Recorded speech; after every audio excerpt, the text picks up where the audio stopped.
Hi guys, welcome back to Prasanna YouTube channel. Guys, Bigg Boss ಕಡೆಯಿಂದ ಒಂದು big update ಅಂತಲೇ ಹೇಳ್ಬೋದು. ಮನೆ ಒಳಗಡೆಗೆ 2 ಹೊಸ ವೈಲ್ಡ್ ಕಾರ್ಡ್ ಎಂಟ್ರಿ ಆಗಿದೆ. ಅದರಲ್ಲಿ ಒಬ್ಬರು ಶೋಭಾ ಶೆಟ್ಟಿ ಅವರು ಆ್ಯಂಡ್ ಇನ್ನೊಬ್ಬರು ರಜತ್ ಅವರು ಮನೆಗೆ ಎಂಟ್ರಿ ಕೊಟ್ಟಿದ್ದಾರೆ. ಆ್ಯಂಡ್ ಗೈಸ್, ಈ ಇಬ್ಬರು ಕಂಟೆಸ್ಟೆಂಟ್ನ ನೋಡಿದ್ರೆ ನಿಮ್ಗೆ ಏನು ಅನ್ಸುತ್ತೆ ಕಮೆಂಟ್ ಮಾಡಿ ತಿಳಿಸಿ. ಮೊದಲನೇದಾಗಿ ಶೋಭಾ ಶೆಟ್ಟಿ ಒಂದು ಒಳ್ಳೆ ಪರ್ಫಾರ್ಮರು. ನಿಮ್ಗೆ ಗೊತ್ತಿರೋ ಹಾಗೆ ತೆಲುಗು ಬಿಗ್ ಬಾಸ್ ಅಲ್ಲಿ ಇನ್ನೇನು ಗೆಲ್ಬೇಕಾಗಿತ್ತು ಕಪ್ನ, ಬಟ್ ಅಷ್ಟೆಲ್ಲ ಆಚೆ ಬಂದಿದ್ದಾರೆ. ಬಟ್ ಸ್ಟಿಲ್ ಎನಿವೇಸ್ ಒಂದು ಒಳ್ಳೆ ಕಂಟೆಸ್ಟೆಂಟು. ಈ ಮನೆ ಒಳಗಡೆ ಇರೋ ಹೆಣ್ಮಕ್ಳನ್ನ ಯೋಚನೆ ಮಾಡಿದಾಗ ಅವರು ಇವ್ರಿಗಿಂತ ಮೇಲ್ ಹೋಗ್ತಾರೆ ಅಂತಾನೆ ಅನ್ಸುತ್ತೆ. ಸ್ಟ್ರಾಂಗ್ ಇದ್ದಾರೆ. ಸೊ ಇವರು ಮೇ ಬಿ ಮನೆ ಒಳಗಡೆ ಸೂಟ್ ಆಗ್ತಾರೆ. ಬಟ್ ರಜತ್ ನನಗೆ ಗೊತ್ತಿಲ್ಲ ಸದ್ಯಕ್ಕೆ ಎಷ್ಟು ಸ್ಟ್ರಾಂಗ್ ಕಂಟೆಂಟರ್ ಅಂತ. ಯಾಕಂದ್ರೆ ಆಲ್ರೆಡಿ ಹುಡುಗರಲ್ಲಿ ತುಂಬಾ ಜನ ಸ್ಟ್ರಾಂಗ್ ಕಂಟೆಂಟ್ಗಳಿದ್ದಾರೆ. ತ್ರಿವಿಕ್ರಮ್ ಆಗಿರ್ಬೋದು, ಶಿಶಿರ್ ಆಗಿರ್ಬೋದು, ಉಗ್ರ ಮಂಜು ಆಗಿರ್ಬೋದು, ಆ ಗ್ಯಾಪಲ್ಲಿ ನಮ್ಮ ಹನುಮಂತಣ್ಣನೂ ಇದ್ದಾರೆ. ಸೊ ಇಷ್ಟು ಜನನ ಹೋಲ್ಸ್ಕೊಂಡಾಗ ಇವರೆಲ್ಲ ಒಂದ್ ಕಡೆ ಏನ್ ಮಾಡ್ತಾರೆ ಅನ್ನೋದು ಗೊತ್ತಿಲ್ಲ. ಬಿಗ್ ಬಾಸ್ ಅಲ್ಲಿ ಬಂದಿದ್ದಾರೆ. ಪ್ರೋಮೋದಲ್ಲಿ ಏನ್ ಕಾಣಿಸ್ತಾ ಇದೆ ಅಂತಂದ್ರೆ, ಲೈಕ್ ಸುದೀಪ್ ಸರ್ ಕೇಳ್ತಾರೆ ಮನೆ ಒಳಗಡೆ ಬಂದು ನಿಮ್ಗೆ ಕಾಂಪಿಟೇಟರ್ ಆಗ್ತಾರ ಅಂತ ಕೇಳಿದಾಗ ಇವ್ರು ಹೇಳ್ತಾ ಇರೋದು ಏನಂತಂದ್ರೆ, ಅದೆಲ್ಲ ಒಂದಷ್ಟು ಜನ ತಿಕ್ಲು ಒಂದಷ್ಟು ಜನ ಪುಕ್ಲು ಅಂತ ಹೇಳ್ತಾ ಇದ್ದಾರೆ. ರಜತ್ ಅವ್ರು ಹೇಳಿದ್ದು ಆಕ್ಚುಲಿ. ಬಟ್ ಅದೇ ಅವ್ರ ಮುಂದೆ ಹೇಳಲ್ಲ, ಬಟ್ ಅಂದ್ರೆ ಕೇಳ್ತಾರೆ ಏನ್ ಅನ್ಸುತ್ತೆ ನಿಮಗೆ ಅಂತ. ಆ್ಯಂಡ್ ಶೋಭಾ ಶೆಟ್ಟಿ ಅವ್ರನ್ನು ಕೂಡ ಕೇಳ್ತಾರೆ, ಇವ್ರು ಯಾರೇ ಟಫ್ ಕಾಂಪಿಟೇಟರ್ ಅನ್ಸುತ್ತಾ ಅಂತಂದ್ರೆ ಚಾನ್ಸೇ ಇಲ್ಲ ಅಂತ ಅವರು ಕೂಡ ಹೇಳ್ತಾರೆ. ಯಾಕಂದ್ರೆ ಅವರು ಕಾಂಪಿಟೇಟರ್ ಸ್ವಲ್ಪ ಕಷ್ಟನೇ ಇರುತ್ತೆ. ಬಟ್ ಎನಿವೇಸ್, ಆ Telugu Bigg Boss Kannada Bigg Boss totally different ಅಂತಾನೆ ಹೇಳ್ಬೋದು.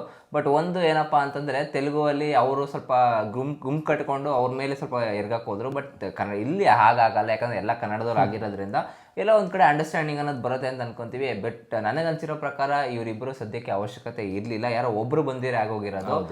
ಬಟ್ ಎಲ್ಲ ಮೇ ಬಿ ಈ ಸತಿ ಬಿಗ್ ಬಾಸ್ ಇನ್ನೊಂದು ಸ್ವಲ್ಪ ಜಾಸ್ತಿ ಡೇಸ್ಗಳು ಹೋಗುತ್ತೆ ಅಂತ ಅನ್ಸುತ್ತೆ. ಯಾಕಂದರೆ ನಿಮ್ಗೆ ಗೊತ್ತಿರೋ ಹಾಗೆ ಲೈಕ್ ಅರೌಂಡ್ ಒಂದು 90 days 100 days ಇದೆ ಅಂತ ಬಿಗ್ ಬಾಸು. ಈಗ 130-140 days ಹೋಗೋ ಅಂತ ಸಾಧ್ಯತೆ ಜಾಸ್ತಿ ಕಾಣಿಸ್ತದೆ, ಬಿಕಾಸ್ ಇಬ್ಬರು ಬಂದಿರೋದ್ರಿಂದ. ನಾವು ಲಾಸ್ಟ್ ವೀಕ್ ಆ್ಯಕ್ಚುಲಿ ಈಗ ಸ್ಟಾರ್ಟಿಂಗ್ ಅಂತಂದರೆ ನಾವು ಬಿಗ್ ಬಾಸ್ ಸೀಸನ್ ಸ್ಟಾರ್ಟ್ ಮಾಡಿದಾಗ ಈ ಮನೆಗೆ ಈ ಸಲ 3 ವೈಲ್ಡ್ ಕಾರ್ಡ್ ಎಂಟ್ರಿ ಆಗುತ್ತೆ ಅಂತ ಹೇಳಿದ್ವಿ. ಅವಾಗ ತುಂಬ ಜನ ಕಮೆಂಟ್ ಮಾಡಿದರು. ಸೊ ಇವು ಯಾವುದೇ ವರ್ಷದಲ್ಲೂ 2 ಬಿಟ್ಟರೆ 3ನೇ ವ್ಯಕ್ತಿ ಯಾರು ಬಂದಿರಲಿಲ್ಲ ಅಂತ ಹೇಳಿದರು. ಸೊ ನೋಡಿ, ಇವಾಗ ಈ ವರ್ಷ ಹೊಸ ಅಧ್ಯಾಯ ಅಂತ ಹೇಳ್ಬಿಟ್ಟು ಕನ್ಫರ್ಮ್ ಆಗಿದೆ. 3 ಜನ ಎಂಟ್ರಿ ಕೊಟ್ಟಿದ್ದಾರೆ. ಹನುಮಂತವನ್ನು ಸೇರ್ಕೊಂಡು ಇವರು ಸೇರ್ಕೊಂಡು 3 ಜನ ಆಗಿದ್ದಾರೆ ಈಗ. ಆ್ಯಂಡ್ ಇನ್ನೊಂದು ಕಡೆ ಲಾಯರ್ ಜಗದೀಶ್ ಅವ್ರನ್ನ ವಾಪಸ್ ಕರ್ಸಿದ್ರೆ ಆಗೋಗಿರೋದು. ಅವ್ರು ಹಿಂದಿ ಬಿಗ್ ಬಾಸ್ಗೆ ಹೋಗ್ತಾರೆ. ಸೊ ಗೈಸ್, ನಿಮ್ಗೆ ಅನಿಸುತ್ತೆ ಇನ್ ಕೇಸ್ ನಾವು ಲಾಯರ್ ಜಗದೀಶ್ ಅವ್ರು ಹಿಂದಿ ಬಿಗ್ ಬಾಸ್ಗೆ ಹೋದ್ರೆ ಅದ್ರ ಬಗ್ಗೆ ಮಾತಾಡಬೇಕಾ ಮಾಡುವ ಅಂತ ಕಮೆಂಟ್ ಮಾಡಿ ತಿಳಿಸಿ. ಆ್ಯಂಡ್ ಇನ್ನೊಂದು ಪ್ರೋಮೋ ಕೂಡ ಬಿಟ್ಟಿದ್ದಾರೆ ಬಿಗ್ ಬಾಸ್ ಕಡೆಯಿಂದ, 2ನೇ ಪ್ರೋಮೋ ಆ್ಯಕ್ಚುಲಿ ಇದು. ಸೊ ಈ 2ನೇ ಪ್ರೋಮೋದಲ್ಲಿ ಶಿಶಿರ್ ಅವರು ಮತ್ತು ನಮ್ಮ ಯಾರೋ ಚೈತ್ರ ಕುಂದಾಪುರ ಅವರು, ಅವರಿಬ್ಬರು ಅಣ್ಣ ತಂಗಿ ಒಂದು ಬಾಂಧವ್ಯದ ಒಂದು ಪೋಸ್ಟರ್ ಕೂಡ ಬಿಟ್ಟಿದ್ರು, ತಂಗಿ ನಿನಗಾಗಿ ಅಂತ. ಸೊ ಒಟ್ಟಲ್ಲಿ ಅಂದರೆ ಏನೋ ಸ್ವಲ್ಪ ಮಜಾ ಕಾಲು ಎಳಿತಾ ಇದ್ದಾರೆ ಗೀತಾ ಸುದೀಪ್ ಸರ್. ಬಟ್ ಈಗ ಮನೆಯವ್ರಿಗೆ ಒಂದು ಬಾಂಬ್ ಅನ್ನೋದು ಕ್ರಿಯೇಟ್ ಆಗಿದೆ. ಏನಪ್ಪ ಇದು ಹೊಸದಾಗಿ ಇವರಿಬ್ಬರು ಬಂದಿರೋದ್ರಿಂದ ಮುಂದೆ ಹೆಂಗೆ ಏನು ಕತೆ ಅಂತ ಉಗ್ರ ಮಂಜು ಅಂತ ಮಾಸ್ಟರ್ ಪ್ಲ್ಯಾನ್ ಮಾಡ್ಕೊಳಕ್ಕೆ ಕಾಯ್ತಾ ಇರ್ತಾರೆ. ಬಟ್ ಈಗ ಎಲ್ಲರ ಗೇಮು ಆಚೆ ಕಡೆಯಿಂದ ಇವರು ನೋಡ್ಕೊಂಡೇ ಬಂದಿರ್ತಾರೆ. ಈ ಮನೆ ಒಳಗಡೆ ಏನು ವೈಲ್ಡ್ ಕಾರ್ಡ್ ಕಂಟೆಸ್ಟೆಂಟ್ಗಳು ಇವ್ರಿಗೆ ಸ್ವಲ್ಪ ಹೆಲ್ಪ್ ಆಗ್ಬೋದು. ಬಟ್ ಇದುವರೆಗೂ ವೈಲ್ಡ್ ಕಾರ್ಡ್ ಇಂದ ಬಂದವರು ಯಾರು ಕೂಡ ಕನ್ನಡ ಇತಿಹಾಸದಲ್ಲೇ ಬಿಗ್ ಬಾಸ್ ಅಲ್ಲಿ ವಿನ್ ಆಗೋರು ಯಾರು ಇರಲಿಲ್ಲ. ಹಿಂದಿ ಬಿಗ್ ಬಾಸ್ ಅಲ್ಲಿ ಆಗಿದ್ದಾರೆ, ಬಟ್ ಕನ್ನಡದಲ್ಲಿ ಇದುವರೆಗೂ ಆಗಿಲ್ಲ. Let's see that. ಯಾರಿಗೊತ್ತು, ಬ್ಯಾರಿಕೇಟ್ ಹೊಸ ಅಧ್ಯಾಯ ಅಂತ ಹೇಳ್ಬಿಟ್ಟು ಶೋಭಾ ಶೆಟ್ಟಿನ ಇಲ್ಲಾಂದ್ರೆ ರಜತ್ನ ವಿನ್ ಮಾಡಿಸ್ಬಿಡ್ತಾರೆ. ಈಗ ಹನುಮಂತನು ಕೂಡ ಕಂಟೆಂಟ್ ಲಿಸ್ಟಲ್ಲಿ ಇರೋದು, ಟಾಪ್ 3 ಇರೋದು ಹನುಮಂತು. ಇವರೆಲ್ಲ ಇದ್ದೇ ಇರ್ತಾರೆ ಅಂತ ಅನಿಸ್ತಾ ಇದೆ.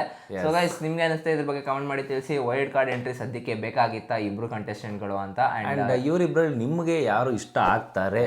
ಸೊ ಈ ಮೊದಲೇ ಏನಾದ್ರು ಇವ್ರನ್ನ ಲೈಕ್ ರಿಯಾಲಿಟಿ ಶೋಗಳಲ್ಲಿ ನೋಡಿದರೆ, ಸೊ ಇವರಿಬ್ಬರಲ್ಲಿ ಯಾರು ಇಷ್ಟ ಆಗ್ತಾರೆ ಅಂತ ಕಮೆಂಟ್ ಮಾಡಿ ತಿಳಿಸಿ ಗೈಸ್. ಸೊ ಸಿಗೋಣ ಗೈಸ್ ಮುಂದಿನ ವಿಡಿಯೋದಲ್ಲಿ. ಅಲ್ಲಿವರೆಗೂ ಬಾಯ್.